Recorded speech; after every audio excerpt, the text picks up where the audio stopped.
Salam sejahtera untuk kita semua.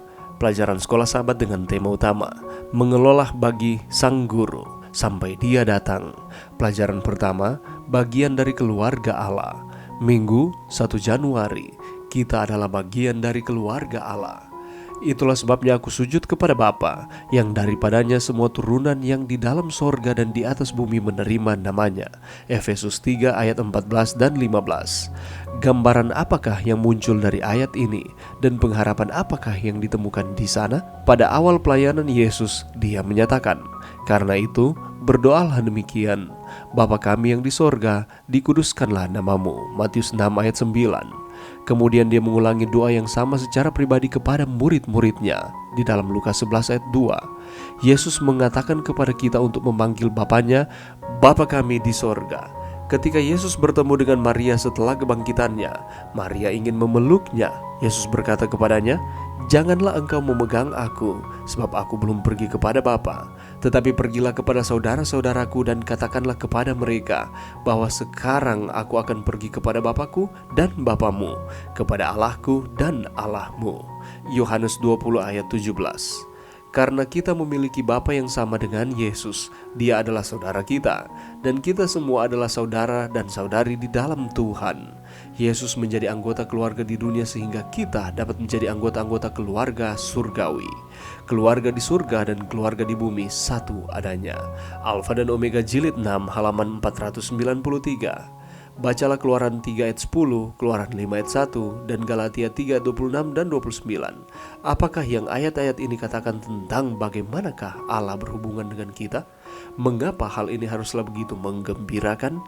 Berbeda dari pandangan tentang penciptaan yang menyatakan kita hanya semata-mata produk hukum alam yang dingin dan tidak dipedulikan. Kitab suci tidak hanya mengajarkan bahwa Allah itu ada, tetapi Dia mengasihi kita dan berhubungan dengan kita dalam cara yang penuh kasih, sehingga gambaran mengenai keluarga sering digunakan dalam kitab suci untuk menggambarkan hubungan itu. Apakah Yesus menyebut orang Israel umatku, atau kita anak-anak Allah, atau merujuk kepada Allah sebagai Bapa kita? Poinnya tetaplah sama. Allah mengasihi kita sebagaimana anggota keluarga seharusnya mengasihi satu sama lain. Sungguh satu kabar baik di tengah-tengah dunia yang di dalam dan dari dunia itu sendiri bisa sangat bermusuhan. Bayangkan satu dunia di mana kita memperlakukan semua orang seperti keluarga. Bagaimanakah kita belajar untuk berhubungan dengan cara yang lebih baik kepada semua umat manusia sebagai saudara dan saudari kita? Pelajaran yang bisa kita dapatkan pada saat ini, firman Tuhan mengajarkan bahwa Yesus Kristus dan Bapa adalah satu. Kita boleh lihat itu di dalam Yohanes 1 ayat 1 dan 4. Dan bahwa Ia adalah satu-satunya anak tunggal Allah di dalam Ibrani 1 ayat 1 sampai 4. Istilah kekeluargaan ini mengajarkan bahwa Allah memandang Yesus sebagai anggota keluarga dan sebagai umat-umat percaya, pengikut Kristus. Orang percaya yang telah lahir baru diberitahukan bahwa kita juga merupakan bagian dari keluarga Allah. Roma 9 ayat 8 dan 1 Yohanes 3 ayat 1 dan 2. Pertanyaannya adalah bagaimanakah caranya supaya kita, saudara dan saya, dapat menjadi anggota keluarga Allah?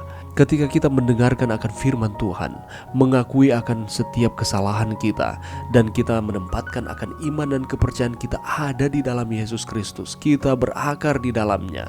Di saat itulah kita dilahirkan ke dalam kerajaan Allah sebagai anak-anaknya dan menjadi ahli waris kekal bersama dengan Tuhan. Meskipun di dalam firman Tuhan di sana dinyatakan Yesus Kristus dijuluki sebagai satu-satunya anak tunggal Allah, sebagai umat-umat percaya, kita, saudara dan saya, kita juga disebut sebagai anak yang lahir ke dalam keluarga Allah yang perlu bertumbuh dewasa dalam iman. Efesus 4 ayat 11 sampai 16. Dan jangan pernah melupakan bahwa kita ini adalah ahli waris kerajaan sorga, karena kita telah diangkat ke dalam keluarga Allah. Kasih karunia Tuhan itu tidak terbatas, dan kemurahannya itu selalu diberikan kepada kita. Dan ini diungkapkan di dalam Efesus 1 ayat 5 dan 6. Yesus Kristus menjadikan kita anak-anaknya sesuai dengan kerelaan kehendak-Nya, supaya terpujilah kasih karunia-Nya yang mulia yang dikaruniakannya kepada kita di dalam Dia yang dikasihinya. Jadi kita ini adalah bagian dari keluarga Allah. Dan sebagai anak-anak Allah, warisan apakah yang akan kita terima? Ialah kerajaan Allah. Di dalam Efesus 1 ayat 3 di sana diajarkan bahwa orang percaya yang telah diberkati dengan semua berkat rohani di alam surgawi di dalam Kristus. Berkat rohani ini tak terbatas, kekal dan ada di dalam Kristus. Dan oleh karena kasih karunia-Nya, sehingga berkat-berkat ini diberikan kepada kita. Kita ini adalah anak-anak-Nya.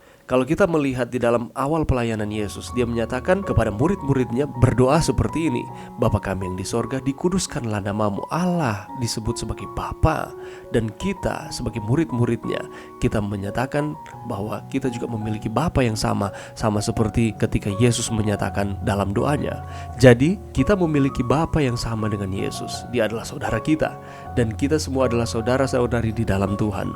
Yesus menjadi anggota keluarga di dunia sehingga kita dapat menjadi anggota-anggota keluarga surgawi. Keluarga di surga dan keluarga di bumi satu adanya.